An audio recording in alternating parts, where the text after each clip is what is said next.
বলছি পুজো উপলক্ষে তো আজকে আর কালকে নিরামিষ খাবে বললে, তাহলে কি কি রান্না করলে একটু দেখাও দেখি। এই যে বাঁধাকপির মাঞ্চুরিয়ান করেছি, আর তোর ফ্রাইড রাইস করেছি। আর ওইটা কি পনির? ওটা পনির করেছি।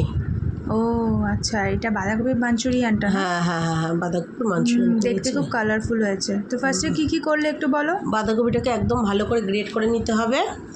নেওয়ার পর এটাকে নুন দিয়ে ভালো করে মেখে রেখে দিতে হবে। বাঁধাকপিটা জল বেরোয় সেটা বেরিয়ে যাওয়ার জন্য এটা এর উপর চটকে তারপর জলটা বার করে নিতে হবে। এবার জলটা বেরিয়ে গেলে ওর মধ্যে আদা কুচি, লঙ্কা কুচি, কর্নফ্লাওয়ার, হ্যাঁ, আবার সোয়া সস, তারপরে তোর একটু টমেটো সস, এগুলো দিয়ে ভালো করে এটাকে চটকে নিতে হবে। ভালো করে নেওয়ার পরে তারপরে তোর এটাকে একটা বলের আকারে গড়ে নিতে হবে। বলের আকারে গড়ে নেওয়ার পরে এবার ওটাকে আবার ডিপ ফ্রাই করতে হবে।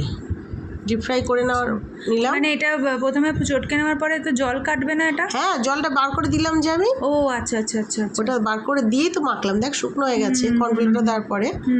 এবার ওটা তোর ডিপ ফ্রাই করে নেবো আমি তেলে। আচ্ছা আচ্ছা, বুঝলি? তারপরে এবারে একদমই ইজি এটা রান্না করা। সেটাই একদমই ইজি, মানে শুধু বাঁধাকপিটাই এটাতে লাগে আর কি। হ্যাঁ হ্যাঁ হ্যাঁ, বাঁধাকপিটাই লাগে। অ্যাকচুয়ালি এটা মঞ্চুরিয়ান না, এটা তোর চিলি বাঁধাও বলতে পারিস। আচ্ছা আচ্ছা, চিলি ক্যাবেজ। হ্যাঁ, চিলি ক্যাবেজও বলতে পারিস, কারণ মঞ্চুরিয়ানের মধ্যে আরও গাজর ঠাজর দেয়, আমি দিইনি। তারপরে তেলের মধ্যে একটু আদা কুচি দিয়ে দিয়েছি, লঙ্কা কুচি দিয়ে দিয়েছি। দেওয়ার পরে এবার ক্যাপসিকামগুলো দিয়ে দেবো। এখানে তো আর পেঁয়াজ দেবো না, এটা শুধু ক্যাপসিকাম দেবো এর মধ্যে আমি। নিরামিষ যেহেতু। হ্যাঁ হ্যাঁ হ্যাঁ, এই ক্যাপসিকামগুলো একটু হালকা ফ্রাই করে নেব। একটু কচকচ করবে, আবার একদম নরমও হবে না, সেরকমভাবে করব। তারপর টমেটো দিয়ে দেবো ওর মধ্যে, মানে সেদ্ধ হবে কিন্তু গলে যাবে। হ্যাঁ হ্যাঁ হ্যাঁ হ্যাঁ, টমেটোগুলোও দিয়ে দেবো কেটে। কালারফুল হয়েছে। হ্যাঁ দেখ, দেখতে কত সুন্দর লাগছে, সবুজ আর রেড।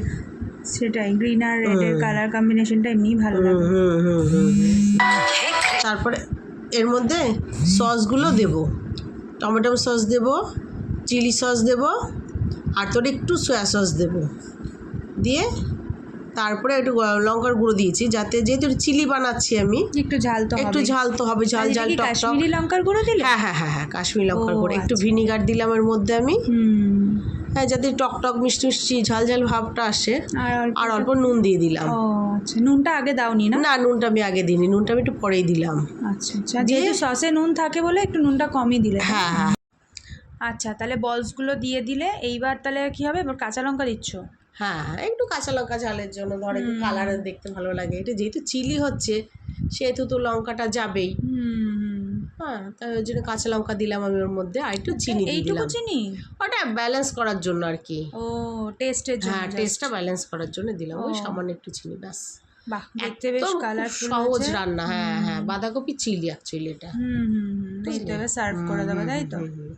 আচ্ছা, এবার এটার সাথে যেটা হবে সেটা হচ্ছে আতপ চালের পোলাও। না, গোবিন্দভোগ চালের পোলাও।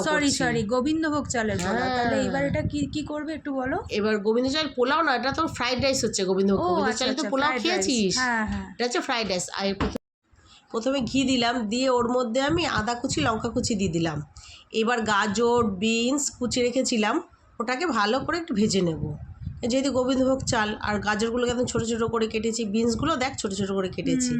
তারপরে কাজু বাদাম কিশমিশ সব আমি ওর মধ্যেই দিয়ে দেবো। আচ্ছা, বুঝলি? দিয়ে ওটাকে ভালো করে ভেজে নেব। এইবার আমি চালগুলোকে জল ঝরিয়ে রেখেছিলাম।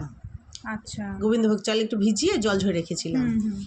জল ঝরিয়ে এবার এটাকে আমি দিয়ে দিচ্ছি। দেখ, চালটা একটু ভেজে নেব। আচ্ছা, চালটা একটু এর সাথে ভালো করে ভাজবো।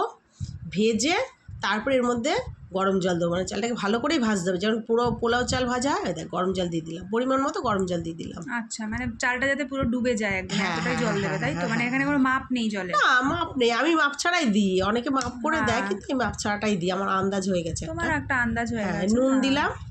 এই গোবিন্দভোগ চালের ফ্রাইড রাইসটা খেতে এত টেস্ট হয় না। তোরা তো আদাব চালের ফ্রাইড রাইস তো অনেক খেয়েছিস, এবার এটা খেয়ে দেখ। দেখ, চিনি দিয়ে দিলাম এবার আমি। চিনিটাও কম যাবে, তাই না? হ্যাঁ, চিনিটা খুব একটা বেশি যাবে। এটা রেডি হয়ে গেল, খুব ইজি তো। হ্যাঁ, একদম ইজি, তাই না? একদম ইজি, যে কেউ বানাতে পারবে। হ্যাঁ, দারুণ, পুজোতে কিন্তু এটা দারুণ একটা প্লেটার হবে। মানে চাইনিজ। তবে আমি একটা কথা বলতে ভুলে গেছিলাম, আমি কিন্তু গোটা লবঙ্গ, দারচিনি আর এলাচ একটু ফোড়নে দিয়েছিলাম।